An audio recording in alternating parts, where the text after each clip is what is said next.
universal basic income is system change, and system change to fight, finally, climate change. A universal basic income does break down the core logic of capitalism. We separate the means of surviving or thriving from the means of employment. From a pop psychology perspective, it does make sense to move closer together in order for all of us to feel better, especially when war is dominating the news circle. So we could be moving closer together by breaking down the core logic of capitalism and holding up the values of freedom and equality through a German-wide universal basic income. So the political party Die Linke has had a membership vote on whether to include a universal basic income into their political party program, and the result was positive. So the members of a democratic political party represented within the German Bundestag voted that please, yes,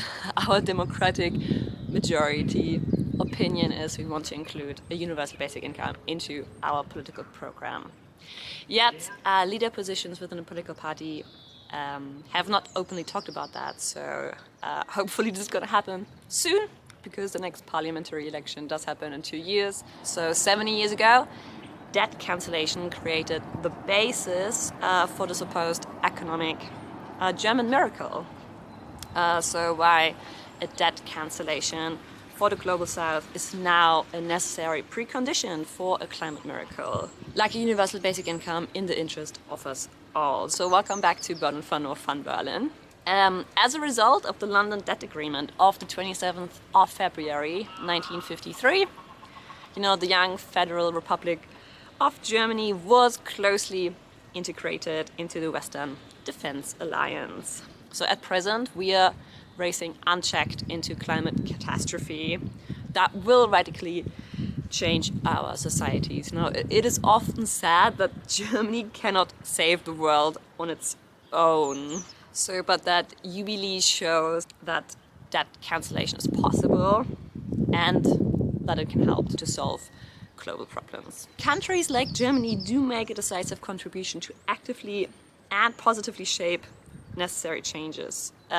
So they should, but do they? So thanks for watching, and please continue to do so. Germany is the 4th largest donor to the International Monetary Fund. So Global South debt forces countries like Mozambique or Argentina to exploit new oil and gas fields despite escalating climate crisis.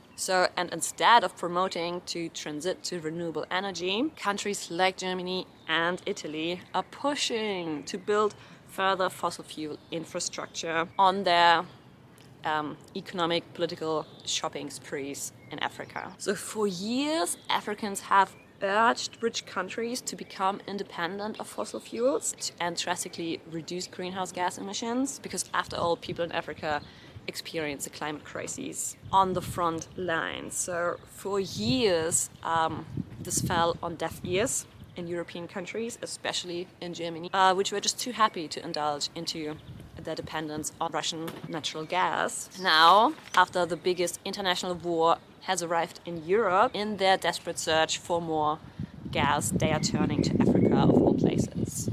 So in recent months, Italy's Prime Minister, Mario Draghi, has worked harder than ever to secure new gas agreements with Algeria, Egypt and Angola, the Republic of Congo and Mozambique. At each of those deals, and the clauses of these deals, they remain largely unpublished. So the chairman of the board of Italy's largest oil and gas company, ENI, has been present. So ENI is the largest petroleum company active on the African continent. And during his visit to Senegal, German Chancellor Olaf Scholz announced that the governments of both countries are already holding intensive talks on cooperation in natural gas production, so Senegal and Germany. And according to Scholz, this also includes technical investments in order for Senegal to keep building new necessary infrastructure for future gas power plants. And atop, the presidents of Algeria and Egypt did not take long to promise Europe exports.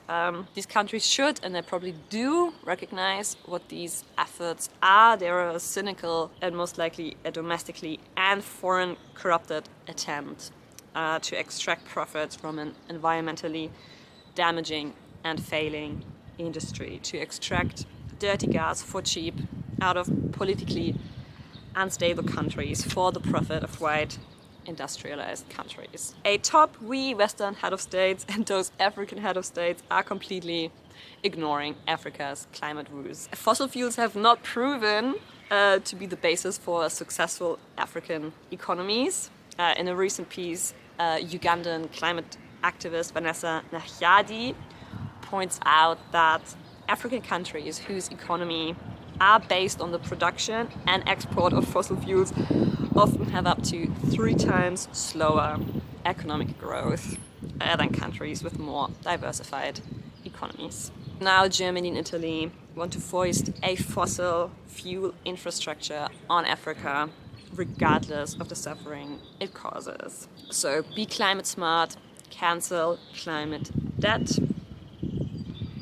This is just another case of how international neo-capitalism, which is to privatize government and to make everyone believe it ain't the state's task to care for people in terms of well-being, but corporations should take care of that. BERLINF.U.N kind of needs you to go back to 7th grade economics. So Argentina is by far the largest IMF's debtor. So in 2018, the fund granted the then government of President Macron a $57 billion loan, of which $44 billion have been disbursed to date. So whenever the IMF gives out a deal, the most contentious issue is how to pay it back, as the IMF statute does not allow for debt cancellation. So you have to present where you're gonna include the state's budget deficit, what you're gonna save in order to pay back the International Monetary Fund. As a rule, such cuts are usually made in social and pension spending, and thus do come at the expense of low-income population groups. So a consistent change, of course, is needed. A broad alliance of various climate justice groups led by Debt for Climate is therefore calling on Bundesbank chief Joachim Nagel to act. Through their seat on the IMF Council, they have the power to advocate for debt cancellations. This should give countries in the global south with particularly high debt levels back some self-determination and allow them to invest more in the green transition. We all know this by now, but those precarious situation of these countries, they are not self-inflicted. The pandemic, for example, required short-term borrowing to protect the population and led to a sharp increase of debt everywhere. So even in the case of climate-related disasters, affected countries that have themselves contributed least to the climate crisis often have to take up new loans because the perpetrators of climate change do not provide sufficient resources. 50 years from now, I think it will seem ridiculous that we used fear of not being able to eat as a way to motivate people. The so-called currently implemented citizens' income is not in Germany, is not an unconditional basic income. The sanction-free minimum income is not an unconditional basic income. Both are only available in the event of unemployment or lack of employment. So let's hope that democracy wins. Thank you so much for watching. Peace in. Please follow and subscribe, otherwise no UBI. It'd just be a little different. Yeah. I could see you and you with my human eyes. Yeah, I could see you and you. My brothers, my sisters. I could see you. I see you all. And you with my human eyes. I could see you.